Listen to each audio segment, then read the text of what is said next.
Hey guys, আসসালামু আলাইকুম। আশা করি সবাই ভালো আছেন। সো আমাদের এই পর্বে আমরা দেখব যে আমাদের GitHub আমাদের ক্রেডেনশিয়াল কি লাগবে আমাদের অ্যান্ড্রয়েড স্টুডিওর সাথে লগইন করতে। সো আমার বেসিক্যালি আগে থেকেই একটা ক্রেডেনশিয়াল অ্যাড করা আছে। সো আমি ওইটা চাচ্ছি যে এটা রিমুভ করে দিব। ভার্সন কন্ট্রোল সেটিং থেকে ভার্সন কন্ট্রোলে যাবেন এবং গিটের নিচে যে GitHub যেটা আছে ওইটা। সো আমার এখানে একটা আছে, অ্যাকাউন্ট আছে GitHub এর। সো এটা আমি মাইনাস করে দেব। এখন আমার কোনো GitHub অ্যাকাউন্ট নেই, সবকিছু ঠিক আছে। সো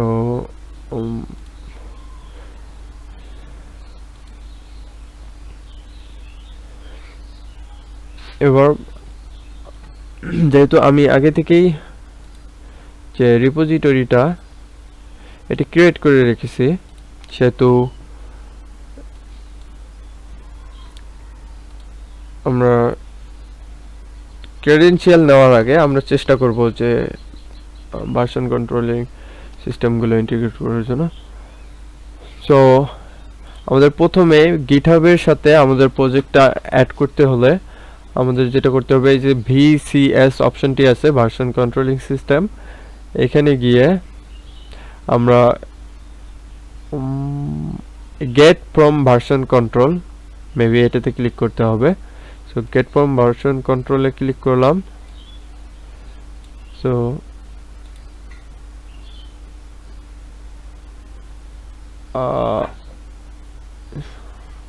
আমি যত সম্ভব আমি আমার অ্যাকাউন্টটা রিমুভ করছি, এটা রিমুভ হয়নি। Settings, version control, GitHub account, এটা মাইনাস, অ্যাপ্লাই করিনি আমি। ওকে ওকে। সো এখন আমার কোনো অ্যাকাউন্ট নেই। সো এখন আমার যেমন আসবে ঠিক তেমনটাই আপনাদেরও আসার কথা। তো গেট ফ্রম ভার্সন কন্ট্রোলে যাবেন, গিটহাবে দেখবেন নো অ্যাকাউন্ট। এখন গিটহাবে আপনি যে সার্ভার github.com লগইন, এখানে আপনার ইমেল পাসওয়ার্ড, এখানে আপনার গিটহাবের পাসওয়ার্ড, কিন্তু এই লগইনটার গিটহাব ডিপ্রিকেটেড করে দিয়েছে, আপনি এইভাবে কখনো লগইন করতে পারবেন না। সো আপনাকে কি করতে হবে, এখানে উপরে ডান দিকে যে ইউজ টোকেন অপশনটি আছে এটাতে ক্লিক করবেন এবং আপনাকে এখানে টোকেনটা দিতে হবে। ক্রেডেনশিয়াল যদি দেন তাহলে এটা আপনার লগইনটা কাজ করবে না। এখন ইউজ টোকেনে ক্লিক করার পর এখানে টোকেন আসবে, এখন আপনাকে টোকেনটা জেনারেট করতে হবে। সো এই পর্বটা হবে আমরা কিভাবে টোকেন জেনারেট করব সেই বিষয়ে। তো আপনার যখন প্রজেক্টটা ওপেন করবেন, রিপোজিটরিটা এটা ওপেন করার পর সেটিংসে চলে যাবেন এবং এখানে মেবি প্রজেক্টে না, আপনার যে প্রোফাইল আছে এই যে উপরে ডান দিকে, এইটা সেটিংসে চলে যাবেন এবং ডেভেলপার সেটিংস যেটা, এখানে চলে যাবেন। একটু স্ক্রল করলে আপনার এই যে উপরে যে ইমেজটা, এটার থিম মেবি চেঞ্জ করলে ভালো হতো, হোয়াইট দিলে।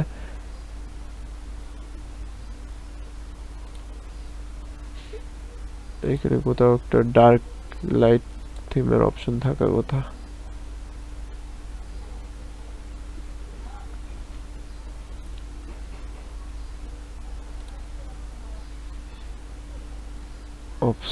এটাকে ভাবছিলাম ডার্ক লাইট থিম। ওকে, সো যেহেতু থিমের অপশনটা পিকচার প্রিভিউ সেটিংস অ্যাপিয়ারেন্স, ওকে অ্যাপিয়ারেন্স পেয়ে গেছি ডিফল্ট। সো এখন ডেভেলপার সেটিংসে চলে যাব। এখন GitHub apps, want to build something that integrate with an extend GitHub register now GitHub app। তো আমরা এখন কাজ করব পার্সোনাল অ্যাক্সেস টোকেন নিয়ে। আমি অ্যাক্সেস টোকেন ডিলিট করে দিছি, আমার প্রিভিয়াসলি অ্যাক্সেস করা টোকেনগুলো এটা থাকবে। এখন আপনি একটা অ্যাক্সেস টোকেন ক্রিয়েট করবেন কিভাবে, উপরে যে জেনারেট নিউ টোকেন অপশনটি আছে এটাতে ক্লিক করবেন। আপনার পাসওয়ার্ড চাইবে, আমি পাসওয়ার্ডটা দিয়ে আসতেছি একটু পর। সো আমার অথেন্টিকেশন কমপ্লিট। এখন আমাকে এই স্ক্রিনে নিয়ে এসেছে। এইখানে আপনি স্কোপ সিলেক্ট করবেন। এখানে দেখেন সিলেক্ট স্কোপ দেওয়া আছে। এটা হচ্ছে আপনি আপনার যেই টোকেনটা জেনারেট করবেন এই টোকেন দিয়ে, যেখানে ফর এক্সাম্পল এই অ্যান্ড্রয়েড স্টুডিওতে আমরা টোকেনটা দিয়ে লগ ইন করতে যাচ্ছি। এখন আপনি যেখানে লগ ইন করবেন এই টোকেন দিয়ে, সেই জায়গা থেকে আপনি কি কি করতে পারবেন সেই পারমিশনগুলো আপনি এখানে এগুলো পড়ে নিতে পারেন যে কি কি পারমিশন আছে। Access commit status, access deployment status, repository. তো আপনি যা কিছু দেবেন পাবলিক কি, বেসিক্যালি আমি সব কিছুই দিয়ে রাখি। আমরা এই একটা স্কোপ সিলেক্ট করে নিলাম এবং জেনারেট টোকেনে ক্লিক করব। ওকে, একটা নোট দিতে হবে এখানে, এটা আমি ভুলে গেছি। আমি দেব অ্যান্ড্রয়েড স্টুডিও স্যাম্পল টোকেন। এই নোটটা দেওয়ার কারণ হচ্ছে আপনি পরবর্তীতে যেন বুঝতে পারেন এই টোকেনটা আপনি কোথায় ব্যবহার করছেন বা কি কি কাজের জন্য এটা ব্যবহার করছেন। সো সেই অনুযায়ী আপনি টোকেন একটা দিবেন। সো এটা একটা টোকেন জেনারেট করলো, জিএসপি আন্ডারস্কোর। এটা এটা আপনি কপি করে এক জায়গায় ভালোভাবে রাখবেন।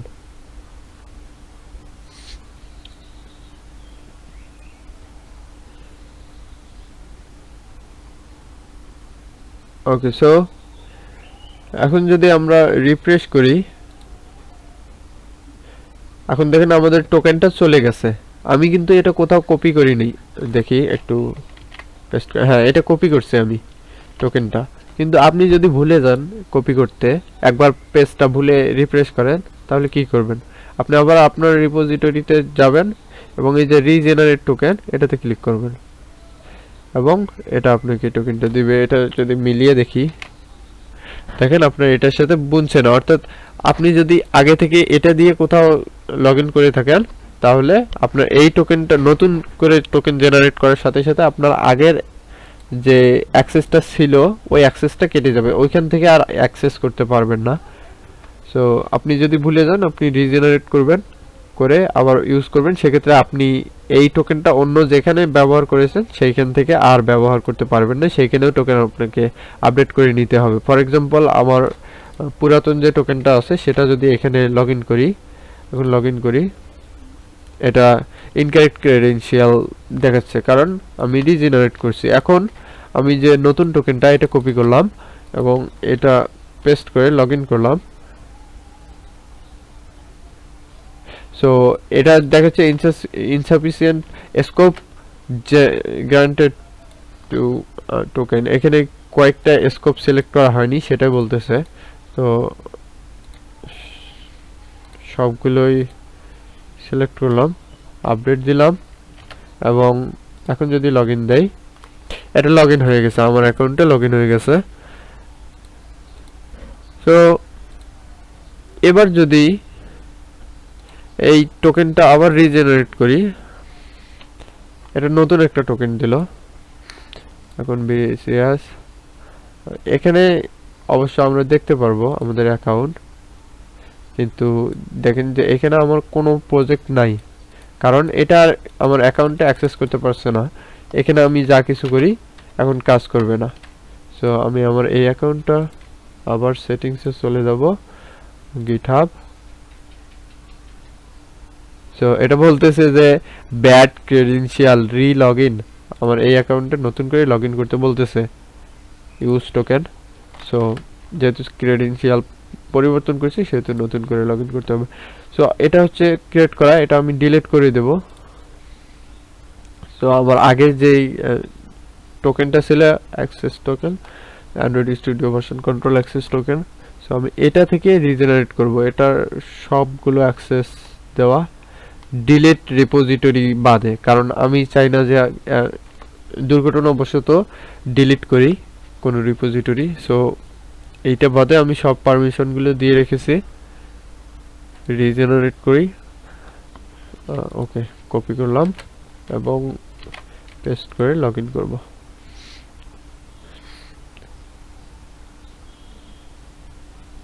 invalid of data dot connection timeout, so network খারাপের কারণে এটা হয়নি।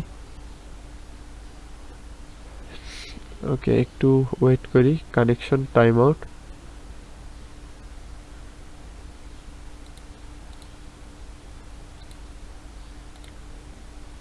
অ্যাপ্লাই দিলাম,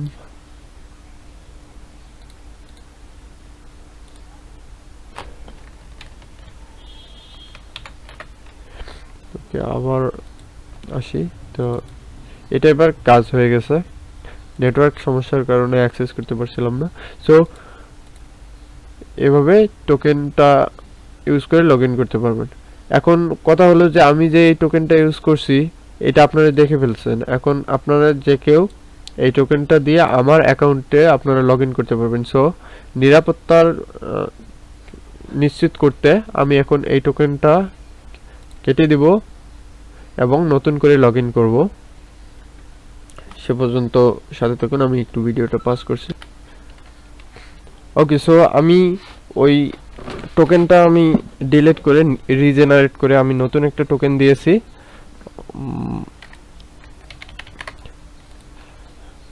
আপনারা হয়তো বুঝতে পারছেন, সিকিউরিটি পারপাসে। তো আপনার এই টোকেনটা যার কাছে থাকবে সেই আপনার অ্যাকাউন্টে ঢুকতে পারবে, যা খুশি করতে পারবে। এখন আমাদের গিটহাব লগইন কমপ্লিট হয়ে গেল, ওকে করলাম। এবার আমাদের প্রথম কাজ হচ্ছে একটা লোকাল কমিট করা। লোকাল কমিট হচ্ছে কি, আপনার যে এই ফাইলগুলো আছে এগুলো আপনি আগে, ওকে, সো যা বলতেছিলাম,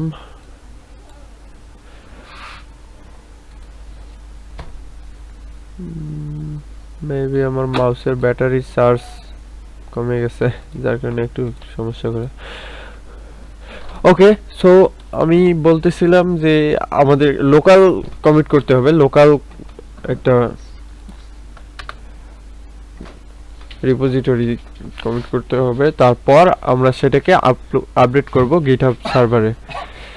এখন আমরা এই কাজটা করব কিভাবে, ভিসিএস থেকে এই যে ভিসিএস অপারেশন পপ আপ,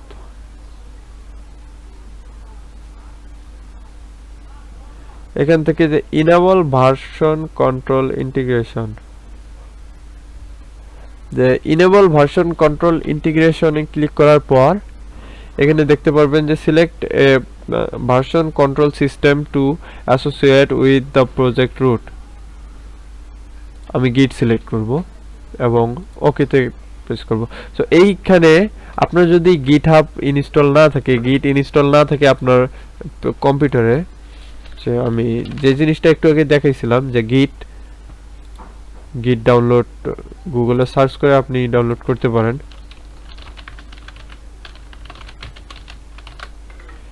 গিট ডাউনলোড, সো এখান থেকে আপনি ডাউনলোড করে নিতে পারেন।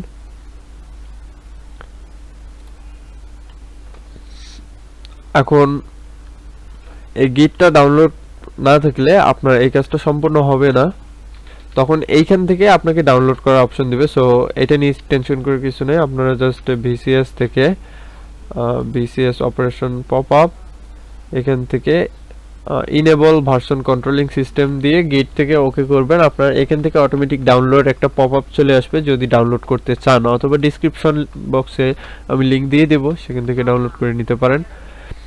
সো এখন আমাদের কমিট এখনো হয়নি, কারণ এখানে সবগুলো দেখতে পাচ্ছেন যে লাল, সবগুলো লাল, কিন্তু এইটা সাদা। এটার কারণ কি, আমরা যদি আমাদের প্রজেক্ট ফোল্ডারে যাই, open in show in explorer, এটা হচ্ছে আমাদের অ্যান্ড্রয়েড স্টুডিও, যে আমাদের ফাইল এই সোর্স কোডটা আছে সেটার ফোল্ডার। এখানে দেখেন গিট ইগনোর একটা ফাইল ক্রিয়েট হয়েছে। এটা যদি ওপেন করি, নোটপ্যাডে ওপেন করি, এখানে দেখেন স্ল্যাশ বিল্ড দেওয়া আছে। এখানে স্ল্যাশ বিল্ডে যদি যাই,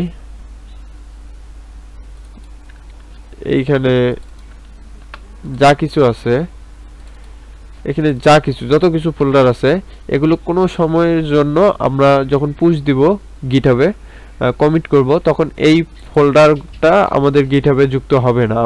এটা বাদে যা কিছু আছে, যেমন এই লিপস ফোল্ডারটা আপলোড হবে, এসআরসি আপলোড হবে। আপনার মাউস একটু সমস্যা করতেছে।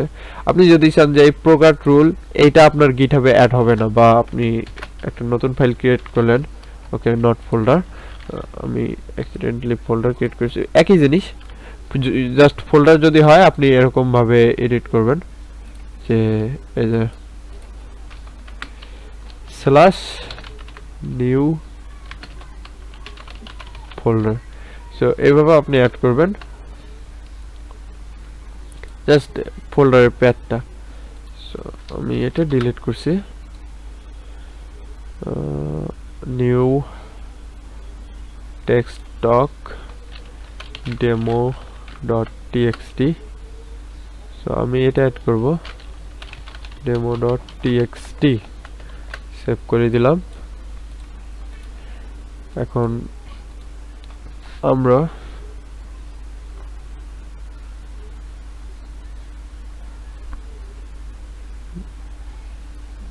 সো এটা এখন দেখাচ্ছে যে আমরা নতুন একটা ফাইল অ্যাড করছি, এটা এখানে গিটহাবে অ্যাড করব। View file, git ignore। So আমাদের যে git ignore ফাইলটা আছে, এইটা আমরা যে এডিট করছি, নতুন একটা লাইন অ্যাড করছি সেটা আছে, কিন্তু আমাদের যে নিউ file.txt এটা এখন আমরা দেখতে পাচ্ছি না, কারণ এটা আমরা এই git ignore ফাইলের ভিতর রেখেছি, যার কারণে এটা আমাদের শো করবে না, আমরা অ্যাড করতে পারবো না। ওকে, এটা কেটে দিলাম। সো এটা হচ্ছে কোনো একটা ফাইল ইগনোর করার ক্ষেত্রে আপনার যে git ignore টেক্সটটা আছে, এখানে আপনি সেই ফাইলের নাম লিখে দিবেন, ব্যাস আপনার ওই ফাইলটা আপনার গিট ইগনোর করবে। এখন এই যে সবগুলো ফোল্ডার বা ফাইল লাল কালার হয়ে আছে, সো এখন আমরা কি করব, বিসিএস থেকে এখন আমরা এই পপআপেও যেতে পারি, এখানেও অপশনগুলো আছে। বিসিএস থেকে সরাসরি আমাদের কমিট অপশনটা আছে, ফার্স্ট আমাদের কমিট করতে হবে।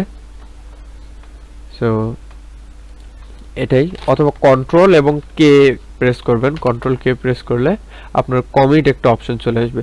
যেহেতু এটা ফার্স্ট কমিট, এর আগে কখনো কমিট করা হয়নি, সেহেতু আপনার এখানে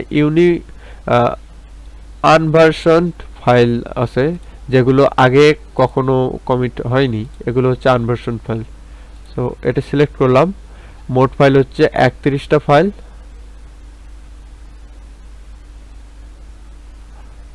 সো এটা সিলেক্ট করে আপনাকে একটা কমিট মেসেজ দিতে হবে,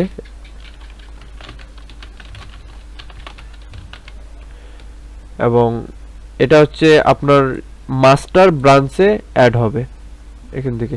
সো আপনি এখানে যে দেখছি যে আমাদের ব্রাঞ্চটা কি, আমরা যদি হোমে চলে যাই এবং আমাদের ফাইন্যান্সিয়াল প্রজেক্ট, সো এটার ব্রাঞ্চ হচ্ছে মেইন ব্রাঞ্চ।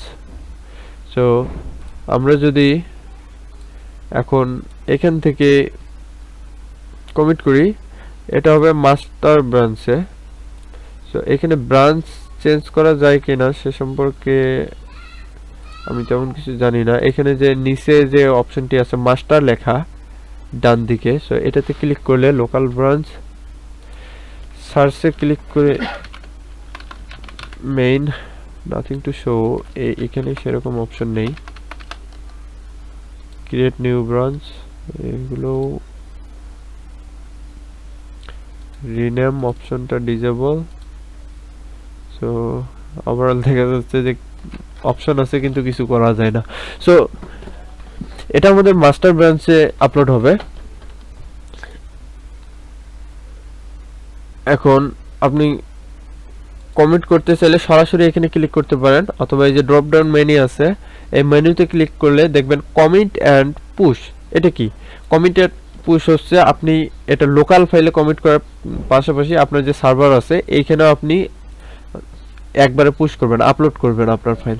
সো আমরা এটা করছি না, আমরা এখানে কমিট করব। কমিটে ক্লিক করলাম। এখন এটা আমাদের লোকাল ফাইলে কমিট হচ্ছে। এটা কিন্তু আমাদের এই যে রিপোজিটরি আছে এখানে চলে যাবে না। আমি রিফ্রেশ দিলাম, এখানে দুইটা ব্রাঞ্চ একটা ডেমো, সো ডেমো ব্রাঞ্চটা ডিলিট করব। Demo view all branch, demo এই যে ডিলিট। ওকে, সো আমাদের এখন একটা ব্রাঞ্চ। এখন এটা বলতেছে যে আমাদের 5টা প্রবলেম আছে, একটাও এরর নেই, কিন্তু 10টা ওয়ার্নিং আছে। 5টা ফাইলের মধ্যে 10টা ওয়ার্নিং। সো রিভিউয়ে ক্লিক করলে আপনি সেই ওয়ার্নিংগুলো দেখতে পারবেন। কমিটে ক্লিক করছি আমি, সো আমি কমিট করলাম। এখানে ডিফল্ট চেঞ্জ লিস্টে কিছুই দেখতে পাচ্ছেন না। এখন দেখেন সব কিছু স্বাভাবিক কালার হয়ে গেছে। এখন আপনি একটা ফাইল যদি চেঞ্জ করেন, ফর এক্সাম্পল আপনি এখানে একটা লাইন অ্যাড করলেন, আপনি জাস্ট যদি কমেন্ট অ্যাড করেন,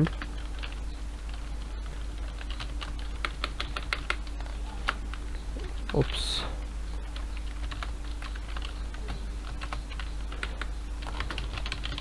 কমেন্ট, তারপরে দেখতে পাচ্ছেন যে আপনার এখানে ব্লু কালার হয়ে যাবে আপনার টেক্সটটা। এখানে উপরেও দেখতে পারবেন ব্লু কালার। সো এটার অর্থ হচ্ছে আপনি এই ফাইলটা এডিট করছেন। আপনি যদি এখানে রাইট ক্লিক করেন, আপনার যে এই যে নাম্বারগুলো দেখা যায় কত নাম্বার লাইন, এখানে রাইট ক্লিক করে এই যে অ্যানোটেট অপশনটা আছে এটাতে ক্লিক করবেন। আপনি এটা একটু বড় করার কোনো কি উপায় আছে? না, এখানে বড় করা যায় না, তবে এখানে আপনি দেখতে পাচ্ছেন যে টুডে, এটা আজকে আমি এডিট করছি। সো এটা আপনি যদি আজকে কাজ করেন, এটা যদি আমি কালকে ওপেন করি এবং কালকে কিছু কাজ করি, তখন আমি দেখতে পারবো যে এখানে দেখাবে যে কালকে এই কাজগুলো হয়েছে আর আজকে এই কাজগুলো হয়েছে। সো যেহেতু আজকে আমি কমিট করলাম সেহেতু সব কিছু টুডে দেখাবে। সো আবার রাইট ক্লিক করে ক্লোজ অ্যানোটেশন এটাতে ক্লিক করলে এটা আবার ক্লোজ হয়ে যাবে। সো এখানে আপনি একটা কালারও দেখতে পারবেন যে আপনি আজকে কি কি কাজ করছেন, কত লাইন লিখছেন, সেই লাইনগুলো হাইলাইট হয়ে যাবে গ্রিন কালারে। সো আমার থিমটা একটু ব্ল্যাক হওয়ার কারণে হয়তো ঝামেলা হতে পারে একটু। ওকে, সো এখন দেখতে পাচ্ছেন যে এখানে এটা গ্রিন কালার হয়ে গেছে। এটা হচ্ছে আমি আজকে এডিট করছি এই লাইনগুলো। এখন আমার এখানে এটা ব্লু কালার হয়ে গেছে। এখন আমি ভিসিএস থেকে কমিটে ক্লিক করলে ডিফল্ট চেঞ্জ লিস্টে আমার এই ফাইলটা চলে এসেছে, অর্থাৎ আমি শুধু এই ফাইলটা এডিট করছি। আমি যদি আরেকটা ফাইল এডিট করি, এখানে যদি একটা কমেন্ট অ্যাড করি, this is a comment, no matter আপনি কি লিখবেন, কমেন্ট বা যা কিছু, আপনি ফাঁকা স্পেস দিবেন। এটা এখানেও একই জিনিস অ্যানোটেট করে আপনি দেখতে পারবেন কখন এটা লেখা হয়েছে, কোন দিন কত নাম্বার লাইন লেখা হয়েছে সবকিছু দেখতে পারবেন। এবং এখানে দেখেন আমার মেইন অ্যাক্টিভিটিটা চলে এসেছে। আমার যে এই লাইনগুলো আমি আজকে এডিট করলাম, এই লাইনগুলো যদি কেটে দেই, তারপরে এটা একটা হলুদ লাইন আছে, এই হলুদটার মানে হচ্ছে আমি কিছু লাইন কেটে দিয়েছি। এটা আমি ডিফল্ট অপশনে কিভাবে আসে এটা আমি জানি না। তো হলুদ মানে আপনি একটা লাইন কেটে দিয়েছেন। আমি যদি এই লাইনটা কেটে দেই, তো এখানে দেখেন এই যে কালো একটা অ্যারো আসছে, যে এখানে কি ছিল, ফিনিশ ছিল, আগে ফিনিশ লেখাটা ছিল যেটা আমি এখন কেটে দিয়েছি। আর এইখানে যদি ক্লিক করি দেখেন এখানে ফাঁকা স্পেস ছিল। সো এভাবে আপনি দেখতে পারবেন যে আপনার আগে কি ছিল। সো আমি এখন এই ফিনিশটা আবার বসাবো। দেখেন এটা আগের মতো হয়ে গেছে, কিন্তু এই ফাঁকা স্পেসটা হচ্ছে না, এ সম্পর্কে আমার জ্ঞান নেই। তো যাই হোক, এখন আমার দুইটা ফাইল যেহেতু এডিট করেছি, সো দুইটা ফাইল এখানে আছে। আপনি চাইলে এখানে সিলেক্ট করে করে আপনি অ্যাড করতে পারেন, এগুলো সিলেক্ট করে করে। সো আমি সব কিছু সিলেক্ট করব এবং কমিট করব।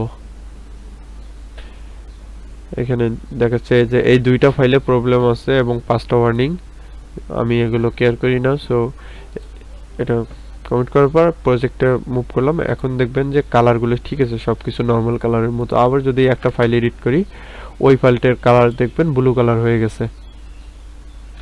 এখন পর্যন্ত আমরা লোকাল কমিটমেন্ট নিয়ে কাজ করতেছি, আমরা সার্ভারে এখনো যাইনি। তো পরবর্তী ভিডিওতে সার্ভার বিষয়ে আমরা কাজ করব। তবে এখানে আরও একটা বিষয় আছে, সেটা হচ্ছে ফর এক্সাম্পল আমি একটা যদি ক্লাস ক্রিয়েট করি, নিউ জাভা ক্লাস, ডেমো একটা ক্লাস ক্রিয়েট করলাম। সো এই ডেমো ক্লাসটা দেখেন এটা লাল কালার হয়ে গেছে, এখানে নীল কালার। সো এই লাল কালারের মানে হচ্ছে যে এটা আমাদের নতুন ক্রিয়েট করা ফাইল। সো আপনি যদি এখানে অ্যাডে ক্লিক করেন তাহলে এটা আপনার বাই ডিফল্ট অ্যাড হয়ে যাবে। আপনি সবসময় এই কাজটা করবেন যে রিমেম্বার ডন্ট টাস্ক অ্যান্ড অ্যাডে ক্লিক করবেন, তাহলে আপনি যখনই নতুন ফাইল ক্রিয়েট করবেন অটোমেটিক্যালি এটা আপনার গ্রিন কালার হয়ে যাবে, সবুজ কালার। সো এটা আমি করছি না। ফর এক্সাম্পল মনে করেন আপনি ভুলবশত এটা কেটে দিয়েছেন, এখন করণীয় কি? আপনার যে ফাইলটা আছে এখানে রাইট ক্লিক করবেন এবং গিটে যাবেন, এই যে অ্যাড অপশনটা চলে এসেছে, সো অ্যাডে ক্লিক করবেন। দেখেন এই ফাইলটা অ্যাড হয়ে গেছে, এটা এখন সবুজ কালার হয়ে গেছে, এখানেও দেখতে পাচ্ছেন সবুজ কালার।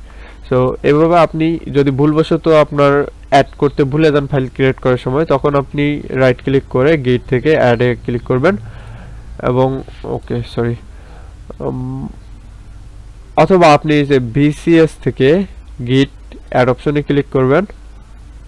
এখানে আপনার নতুন যে ফাইলগুলো ক্রিয়েট হয়েছে, আমি for example new Java class SS new Java class বিবি, ওকে আমি দুইটা ক্রিয়েট করলাম। এখন আমি যদি ভিসিএস থেকে গিট অ্যাড করি তাহলে আমার এই ফাইলটা অ্যাড হয়ে গেছে, সিলেক্ট করা ফাইলটা। ওকে, যেহেতু কালারের মাধ্যমে আপনি চিনতে পারবেন, সো এটা সমস্যার কিছু না। আপনি যে কালারগুলো দেখবেন রেড কালার হয়ে আছে সেগুলোতে ক্লিক করে আপনি অ্যাড করে নেবেন। তো এইভাবে আমার 3টা ফাইল নতুন অ্যাড হয়েছে, যেগুলো এখনো কমিট করি নাই। আপনি হয়তো মনে রাখছেন যে কমিট করার পর এই কালারগুলো ডিফল্ট কালার হয়, এটা হচ্ছে আমি এডিট করছি যার কারণে এটা নীল কালার, এগুলো সবুজ কালার, কারণ এই ফাইলগুলো নতুন ক্রিয়েট করেছে, আগে ছিল না। এগুলোতে এডিট করলেও এই সবুজ কালারই থাকবে। এখন আমি এখান থেকে কমিটে ক্লিক করব অথবা কন্ট্রোল কে প্রেস করব। কন্ট্রোল কে প্রেস করার সাথে সাথে এখানে ডিফল্ট চেঞ্জ লিস্টে আমরা এগুলো দেখতে পারবো। সো এটা এডিট হয়েছে, বাকি 3টা অ্যাড হয়েছে। এখানে মেবি একটা এখানে আছে চেঞ্জ লিস্ট, আপনি ক্রিয়েট করতে পারবেন। তো এগুলো নিয়ে আমি ভিডিও করতে চাচ্ছি না, কারণ এগুলো তেমন একটা প্রয়োজনীয় না। সো এখান থেকে আপনি কমিট করতে পারবেন, কমিট। ওকে, কমিট হয়ে গেল। এখন আমি এই ফাইলগুলো ডিলিট করব, কারণ এই ফাইলগুলো আমার দরকার নাই। এখন যদি ভিসিএস থেকে কমিট করি, সো এই ফাইলগুলো যে ডিলিট করছি এগুলো এখানে চলে এসেছে। এগুলো এখন আমাদের লোকাল যে ভার্সন কন্ট্রোলিং সিস্টেম আছে সেখান থেকেও ডিলিট হয়ে যাবে। এখন যদি আমি কমিট করি, এখানে যে 3 ফাইল ডিলিটেড দেখতে পাচ্ছেন, এটা ডিলিট হয়ে যাবে এই ফাইলগুলো আমাদের কমিট থেকেও। সো আমি এটা কমিট করে নিচ্ছি, এই ফাইলগুলো এখন ওখান থেকেও ডিলিট হবে। আমরা যদি আনসিলেক্ট করি তাহলে এটা ওই ফাইলগুলো ডিলিট হবে না, ইগনোর হবে। সো আপাতত লোকাল ফাইল সিস্টেমের সব কিছুই দেখানো হলো। আশা করি আপনার ফাইল ক্রিয়েট করা, অ্যাড করা, এডিট করা ইত্যাদি। সো আপনি এভাবে কিছুক্ষণ কাজ পর কমিট করবেন, যাতে করে আপনার ফাইলগুলো সেভ থাকে। এখন ভিডিও সম্ভবত অনেক লং হয়ে যাচ্ছে, সো আমরা পরবর্তী ভিডিওতে সার্ভারে আপলোড সম্পর্কে জানবো। গিট পুশ এবং পুল, এই দুইটা সম্পর্কে জানলে আশা করি আপনারা গিটহাব সম্পর্কে ক্লিয়ার হয়ে যাবেন বেসিক ধারণাগুলো। সো সে পর্যন্ত ভালো থাকবেন।